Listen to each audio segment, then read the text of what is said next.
Денеска започна конференција организирана од Дојче Веле на која се разговара за употребата на вештачката интелигенција, добрите и лошите страни и медиумите, како да се препознае лажна вест, лажна фотографија, лажно видео. А во Абу Даби се одржа голема светска конференција за вештачка интелигенција која организираше тамошната влада. До вчера тоа беше главна тема во однос на употребата на вештачката интелигенција и во позитивна смисла.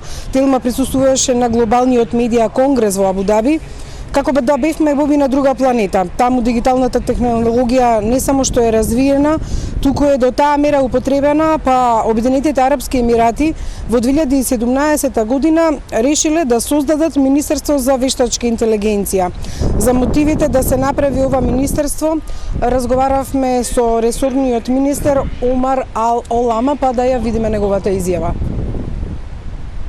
If you look at every single technological revolution over the last 200 years, every single time there is a technology that has profound impacts on society, there was a ministerial position that was created.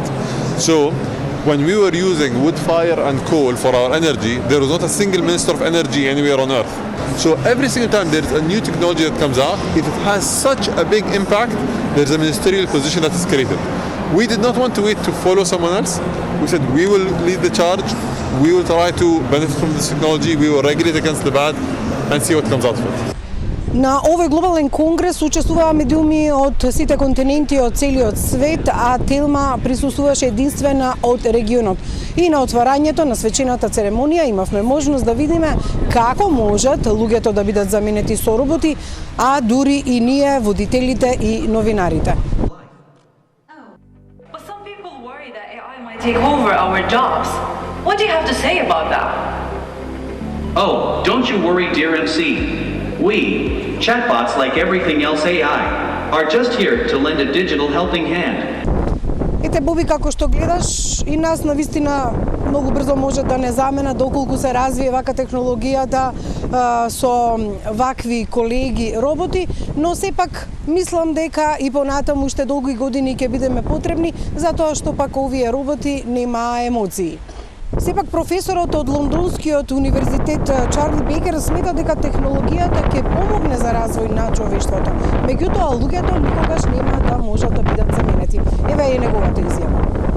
No, the robots are not going to take over journalism. Journalism is a very human craft.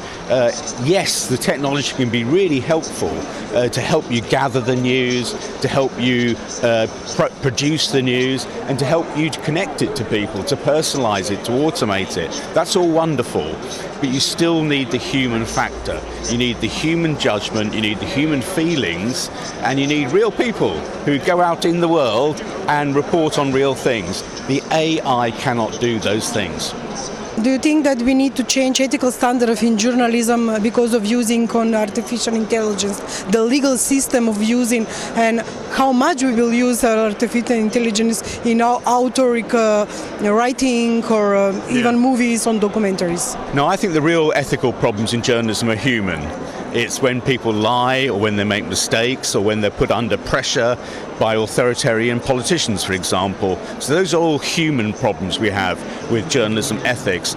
AI has issues. We know that it's not always accurate, and we also know that we need to tell our readers or our listeners when we're using it so we can be transparent. But in that sense, it doesn't change anything. It just means that if you're a good journalist, a responsible journalist, well, you've got to treat this with the same respect as you would do your normal journalism. There are other big issues around things like copyright. You know, who owns the materials that they've trained their data upon? You know, so there are other big legal issues. But fundamentally, for journalists, if you're responsible, if you're ethical, then you do not need to be frightened of AI. The second question is, my colleague will be afraid that it will be changed with that AI journalist, but will be very, very popular to go on TV in that kind of robots for the viewers. And I know you're meaning that we need people for the stories, but from the other side is a commercial view of using of that kind of people on TV. Yeah, well, I think my theory is this, that yes, you can replace all your newsreaders with robots. But the thing is, everyone can do that. And if all the newsreaders suddenly become robots, that's going to be really boring. And it's the human factor that makes people stand out. It's having personality, it's having judgment, it's having feelings. And so I think in the end, if you want to add value to your media product, keep the human in the loop.